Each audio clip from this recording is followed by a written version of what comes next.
बिस्मिल्लाहिर्रहमानिर्रहीम। नाज़रीन अस्सलाम वालेकुम। मैं हूं आपका मेज़बान साबिर शाकिर, वफाकी दारुल हुकूमत इस्लामाबाद से कुछ ताज़ा तरीन और अहम मालूमात के साथ पाकिस्तान के हालात व वाक़यात, सियासी सूरत हाल किस तरफ जा रही है या किस तरफ ले जाने की कोशिश की जा रही है।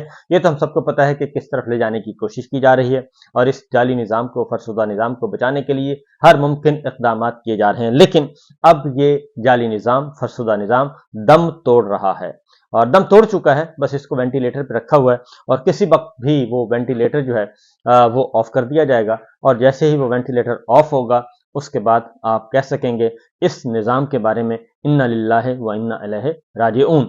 और बेशक ये होना ही है, आज हो, कल हो या परसों हो, और इसके अलावा और कुछ नहीं है। आपको पता है कि वेंटिलेटर पे जब मरीज चला जाता है तो फिर उस पर खर्चा ज़्यादा आता है और उसके इम्कानात बहुत कम होते हैं, बहुत रेयर चांसेस होते हैं। और ये जो इस वक्त हमारा पाकिस्तान का निज़ाम है, ये जो हमारे हुक्मरान बैठे हैं, जाली हुक्मरान, जाली मैंडेट के साथ, ये इन पे जितनी देर भी आप इसको वेंटिलेटर पे रखेंगे, रियासत का नुकसान हो रहा है, हमारी पाकिस्तान का ममलिकत का नुकसान हो रहा है और जड़ें खोखली हो रही हैं और मजीद हो रही हैं। जो जड़ें तो खोखली ये 28 महीनों में कर चुके हैं, लेकिन अब इसको मजीद खोखला कर रहे हैं और ये चाहते ये हैं, खास तौर पे मैं मुखातिब हूं अपनी मिलिट्री लीडरशिप से, फौजी क़यादत से, ये चाहते ये हैं कि आप उनको मुकम्मल तौर पर उनके दस्तो बाजू बन जाएं, उनकी विसाखियां बन जाएं और सारी नाकामियां जो हैं, उनकी सारी नाकामियां ये आपके गले में डालेंगे। जनाब जनरल आसिम मुनीर साहब ये आपके गले में डालेंगे और आपको ये इतना इन्होंने आपको रुस्वा करना है कि आपके वहमो गुमान में भी नहीं है, आपके वहमो गुमान में भी नहीं है कि ये आपको कितना रुस्वा करेंगे और कैसे पूरी दुनिया में इन्होंने ढंढोरा पीटना है कि हम तो बेबस थे, हमने तो कुछ किया ही नहीं, हमारी तो हुकूमत ही नहीं थी। असल तो इख्तदार जनरल आसिम मुनीर साहब के पास था, असल मामलात वो देख रहे थे। हमारा वजीर दाखिला नहीं था, हमारा वजीर इत्तलात नहीं था, हमारा वजीर खारजा नहीं था, ये सारी वजारतें वो खुद चला रहे थे और फलां बंदा भी आपका था, फलां बंदा भी आपका था, फलां बंदा भी आपका था। ये इन्होंने कहना है और ये हर सूरत में कहेंगे, क्योंकि निजी महफिलों में तो इन्होंने कहना शुरू कर दिया है। और निजी महफिलों से मुराद है आपस में नहीं, बल्कि कोई भी एंकर पर्सन इनके पास जाता है, कोई भी मीडिया पर्सन जाता है, मीडिया मालिकान के साथ इंटरेक्शन करते हैं, इंडिविजुअली करते हैं, तो वो बता देते हैं कि जनाब, कारोबारी लोग जाते हैं, ताजे लोग जाते हैं, आपस में बैठते हैं, तो ये बता देते हैं कि जनाब हम तो मजबूर हैं और हम तो अपनी मर्जी से सांस भी नहीं ले सकते, हमारे पे तो कनपटी पे रखा हुआ है, हम बिल्कुल लाचार हैं। तो ये सारी की सारी कहानी है जो कि इन्होंने बयान करनी है।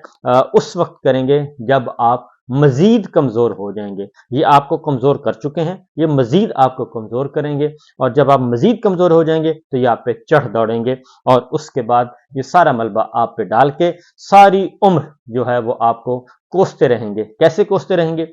जैसे ये जस्टिस साकिब निसार साहब पे मलबा डाल देते हैं, जैसे जस्टिस आसिफ सईद खोसा साहब पे डाल देते हैं, जैसे जस्टिस एजाजुल एहसन साहब पे डाल देते हैं, जजिस पे डाल देते हैं, जर्नैलों पे डाल देते हैं, जनरल पाशा पे डाल देते हैं, जनरल रिजवान पे डाल देते हैं, जनरल बाजवा पे डाल देते हैं, जनरल मुशर्रफ पे डाल देते हैं, जनरल काकड़ पे डाल देते हैं और जनरल जहांगीर करामत पे डाल देते हैं, जनरल जंजुआ पे डाल देते हैं। ये सारे का सारा मलबा ये आपके गले में डाल देंगे और उसके लिए आपको मैं अभी से कह रहा हूं कि आपको तैयार रहना चाहिए। अब आते हैं जरा, क्योंकि ये खेलते हैं, इनको सिर्फ गुलाम चाहिए, इनको गुलाम आर्मी चीफ चाहिए, गुलाम चीफ जस्टिस चाहिए, गुलाम जर्नैल चाहिए और इसके अलावा इनको कुछ नहीं चाहिए, गुलाम जर्नलिस्ट चाहिए।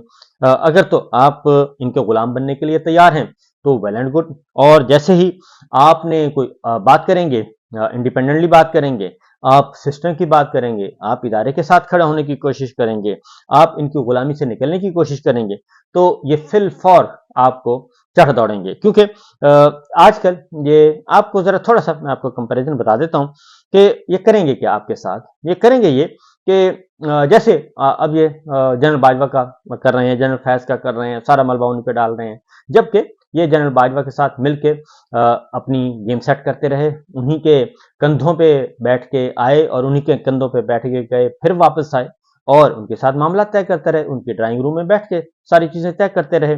फिर ये आपको पता है कि आप DGMI भी रह चुके हैं और DGISI भी रह चुके हैं और आप वो कोर कमांडर या वो जनरल नहीं है जिन के पास इंफॉर्मेशन नहीं है, आपके पास ये इंफॉर्मेशन भी हैं। फिर ये जेल में आपको पता है कि इन्होंने जनरल बाजवा की हिदायत पे ही जेलों में मुलाकातें की, सहूलतें भी लीं और मुलाकातें भी की और सारे मामला तय किए और वहां से तय करके ये बाहर चले गए। फिर उस वक्त की मिलिट्री लीडरशिप से ही ये मुलाकातें करके सारी चीजें तय करके फिर वापस आए। तो आपसे ज्यादा कौन जानता है? आप बहुत ज्यादा कुछ जानते हैं, लेकिन अफसोस इस बात का है कि आपने सब कुछ जानने के बावजूद आप भी आप मुसलसल गलतियां करते जा रहे हैं, मुसलसल गलतियां करते जा रहे हैं और बिल्कुल एक गलत रास्ते पे चल रहे हैं। और इसलिए आपने अगर अपनी साख बचानी है, अपने इदारे की साख बचानी है, तो फिर इसके अलावा कोई और रास्ता नहीं है कि आप इस जाली सिस्टम से अपने आप को अलग कर लें, इस जाली निज़ाम से अपने आप को अलग कर लें। क्योंकि अगर आप इस जाली निज़ाम से, इस झूठे और हारे हुए लोगों के करप्ट टोले के साथ अगर आप जुड़े रहे, तो फिर आप अपने आप को नहीं बचा सकेंगे, आप अपनी साख को नहीं बचा सकेंगे। ये फिर आपके साथ भी होगा और फिर ये एक ही है, क्योंकि आपके पास अभी मौका है, अभी चांस है आपके पास कि आप कर सकते हैं। लेकिन अगर ना हुआ तो फिर यही होगा, क्योंकि अभी आपने देख लिया, ज्यादा दूर नहीं जाते, जन बाजवा और जन फैज के साथ इन्होंने जो किया वो आपके सामने है, और उससे पहले जन मुशर्रफ साहब के साथ जो किया वो भी आपके सामने है। अब जरा जुडिशरी वाली साइड पे आ जाए। जुडिशरी में भी यही कर रहे हैं कि जो फैसले इनके हक में आते हैं उसको वो सपोर्ट करते हैं, उसे उस वक्त कहते हैं जी जबरदस्त, बड़ा जबरदस्त है जी। लेकिन जैसे ही इनके खिलाफ फैसला आता है, जो इनके सियासी मफादात को, इनके जाती मफादात को, इनके माली मफादात को हिट करता है, और वो खिलाफ आइन और कानून के नजदीक कुछ नहीं, इनके जाती मफादात को, जाती कारोबार को, माल दौलत को हिट करता है, तो ये फिल फॉर आंखें फेर लेते हैं। और ये ऐसे ही आंखें फेर लेते हैं जैसे चीफ जस्टिस उमर अता बंदयाल साहब से आंखें फेरी, जस्टिस मुनीब अख्तर से, जस्टिस मंसूर अली शाह साहब से आंखें फेरी, जस्टिस अतर मिनल्ला से आंखें फेरी। वो जब तक ऐसे फैसले आते रहे जो इनको सूट करते थे, तो तब तक वो बहुत अच्छे थे। लेकिन जैसे ही वो फैसले उन्होंने आइन और कानून के मुताबिक वो फैसले दिए जो कि समझते थे, और उसके बाद फिल फौर इन्होंने आंखें फेर ली। तो लिहाजा आप जरा तसल्ली रखिए, अपने आप को जितनी जल्दी हो सके इस सारे अपने आप को, इस सारे माफिया से अपने आप को अलग कर लें। तो देखते हैं कि क्या होता है। तो लेकिन रिजल्ट वही निकलेगा जो मैं आपको बता चुका हूं। जितनी देर आप इनके साथ जुड़े रहेंगे, तो ये आपको, इदारे को वीक करते रहेंगे, आपसे ये ऐसी ऐसी डिमांड्स करेंगे जो आप पूरी नहीं कर सकेंगे, और फिर आपको फैसला करना पड़ेगा। लेकिन उस वक्त जो पानी है वो बहुत ज्यादा गुजर चुका होगा, आपके सर से ऊपर से पानी गुजर चुका होगा, तो तब शायद आप इस पोजीशन में ना हो कि आप इनको रेजिस्ट कर सकें। और फिर वही बात होगी, फिर वो जनरल बाजवा और जनरल फैज के साथ जो कुछ इन्होंने किया वही कुछ होगा। बहरहाल आगे बढ़ते हैं जी। इस वक्त ये है सूरत हाल, क्योंकि बांग्लादेश जो है, बांग्लादेश के हालात वाकयात बदस्तूर अभी तक मौजूद हैं और वो खत्म नहीं हुए। बांग्लादेश की लहर जो है वो रावलपिंडी में आ चुकी है, और रावलपिंडी में बांग्लादेश की क्रिकेट टीम ने जो पाकिस्तान की क्रिकेट टीम के साथ किया, उसके बाद मेरा ख्याल है कि कोई कुछ कहने की जरूरत नहीं है, क्योंकि ये जो सोशल मीडिया पे बहस चल रही है वो अपनी जगह, लेकिन हकीकत ये है कि पाकिस्तान की क्रिकेट टीम जो है, इस वक्त क्रिकेट बोर्ड का चेयरमैन कौन है? इस वक्त वो है, पार्ट टाइम है, मोहसिन नकवी साहब हैं। वो पार्ट टाइम जर्नलिस्ट भी हैं, पार्ट टाइम पीसीबी के चेयरमैन भी हैं, पार्ट टाइम वजीर दाखिला भी हैं, पार्ट टाइम वो निगोशिएटर भी हैं और मुज़ाकरातकार भी हैं वो। तो हर जगह पे इस वक्त मोहसिन नकवी साहब हैं। तो मोहसिन नकवी साहब का आपसे बड़ा गहरा ताल्लुक है, बहुत अजीजदारी है। तो मेरा ख्याल है कि वक्त आ गया है कि उस पर भी जरा थोड़ा सा गौर कर लें। एक पार्ट टाइम जो बंदा है वो जितने जहां जहां पार्ट टाइम होगा उन सारों का सत्यानाश करेगा, और ये खाता भी आपके गले में डाला जाएगा, ये भी आपके खाते में होगा। तो उससे भी बचना चाहिए। सिचुएशन ये है जनाब कि लाहौर की, बांग्लादेश की मैंने कहा कि अभी तक खत्म नहीं हुआ। बांग्लादेश में चीफ जस्टिस के साथ वहां के जो अवाम ने किया, वो उनको जब पेश किया जा रहा है, तशद्दुद हो रहा है, सब कुछ हो रहा है और नफरत कर रहे हैं लोग, वो भी ज़हन में रखिएगा। लाहौर की सड़कों में आज भी रैलियां निकाली गई, तलबा मौजूद हैं, पाकिस्तान तहरीक इंसाफ के कारकुनान मौजूद हैं और मुतहर्रिक हो चुके हैं, और वो मुसलसल अपना काम कर रहे हैं। और जो मोबिलाइजेशन है وہ ابھی ختم نہیں ہوئی، وہ بڑھ رہی ہے بلکہ ہر آنے والے دن میں۔ اور خاص طور پہ عمران خان صاحب نے جو جلسہ منسوخ کر کے فیصلہ کیا، وہ بہت اچھا فیصلہ تھا اور بہت اچھے رابطے کے نتیجے میں ہوا۔ اس رابطے کو آگے بڑھنا چاہیے اور اس انڈرسٹینڈنگ کو آگے بڑھنا چاہیے اور اس کشیدگی کو ختم کرنا چاہیے، اور جو پاکستان کے عوام اور ادارے کے درمیان جو آپس میں جو ایک خلیج پیدا ہو چکی ہے، اس خلیج کو ختم ہونا چاہیے، اور اس کے لیے تھوڑا سا ہمت چاہیے، اور ہمت چاہیے اور حوصلہ چاہیے، اور ایگریسولی آپ یہ کام کر سکتے ہیں۔ تو میرا خیال ہے کہ اس طرف جانا چاہیے، کیونکہ ادروائز یہ بات ذہن میں رکھیے گا کہ پاکستان کے حالات و واقعات ہر روز خراب سے خراب تر ہو رہے ہیں۔ جو کچے کا آپریشن ہے، جو پکے کے ڈاکو ہیں وہ کچے میں جا کے ناکام ہو چکے ہیں۔ یہ جعلی لوگ ہیں جتنے بھی ہیں، اور اب ڈاکوؤں کے رابطے ہو رہے ہیں۔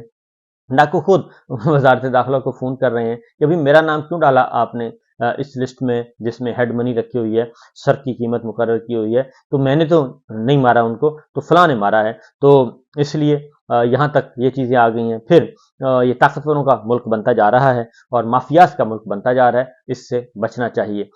باقی رہا آپ سے انشاءاللہ اگلے ولاگ میں کچھ اور باتیں کریں گے، لیکن فی الوقت اتنا ہی ہے کہ اپوزیشن جو ہے وہ اسٹرانگ ہوتی جا رہی ہے، اور حکمراں اتحاد جو ہے وہ کمزور سے کمزور تر ہوتا جا رہا ہے، اور مولانا فضل الرحمان صاحب سے ضرورت پڑی کرنے کی جناب، وہ ان سے مدد لی گئی ہے، لیکن میرا اپنا اطلاع ہے کہ مولانا فضل الرحمان صاحب اس موقع پہ اس جعلی نظام کو بچانے کی کوشش نہیں کریں گے، اور اگر انہوں نے یہ کوشش کی تو پھر وہ ہمیشہ ہمیشہ کے لیے مزید پاکستان کے عوام سے دور ہو جائیں گے، کیونکہ لگتا نہیں ہے کہ یہ سب کچھ ہونے کی طرف جا رہا ہے۔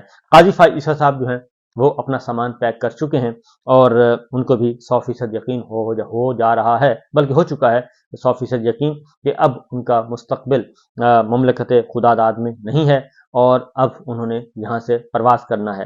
تو سامان پیک ہونا شروع ہو گیا ہے جی، اور سامان پیک ہو رہا ہے، اور وہ یہاں سے جا رہے ہیں، اور وہ جہاں بھی کسی یورپ میں جائیں، جہاں بھی جائیں، وہ باہر ہی جائیں گے اور وہیں پہ جا کے قیام و توام کریں گے۔ تو اطلاع یہی ہے کہ وہ قبل از وقت ہی جو ہے چیف جسٹس ہاؤس جو ہے وہ خالی کر دیں گے، اور کیونکہ ایسا ماحول نہیں بن پا رہا کہ ان کے اعزاز میں کوئی فل کورٹ ریفرنس بھی ہو۔ مجھے لگتا نہیں ہے کہ فل کورٹ ریفرنس ہوگا، اور کیونکہ کوئی بھی سچویشن ایسی ہے کہ ممکن ہی لگ رہا۔ انہوں نے اتنے متنازع فیصلے دیے ہیں کہ اب انہی متنازع فیصلوں کے بوجھ تلے وہ دب چکے ہیں، بلکہ پورا عدالتی نظام انہوں نے دبا دیا ہے، کیونکہ ان کو اندر سے بھی، ادارے کے اندر سے بھی سپورٹ نہیں ہے، کیونکہ انہوں نے ادارے کے ساتھ کھڑا ہونا مناسب نہیں سمجھا، بلکہ اپنے ادارے کو چھوڑ کر، آئین کو چھوڑ کر، قانون کو چھوڑ کر، وہ بھی اس کارٹیلز کے ساتھ جا کے مل گئے جو کہ اس وقت آئین شکنی کر رہا ہے، قانون شکنی کر رہا ہے، اور جمہوریت کی جڑوں کو کھوکھلا کر چکا ہے، اور وہ ایک ایسی فسطائیت مسلط کر چکا ہے ملک بھر میں۔ تو قاضی صاحب بھی اسی کارٹلز کے ساتھ اس کا حصہ بن چکے ہیں، لہٰذا دیکھتے ہیں کیا ہوتا ہے۔ فی الوقت اتنا ہی، اجازت دیجیے، اللہ حافظ۔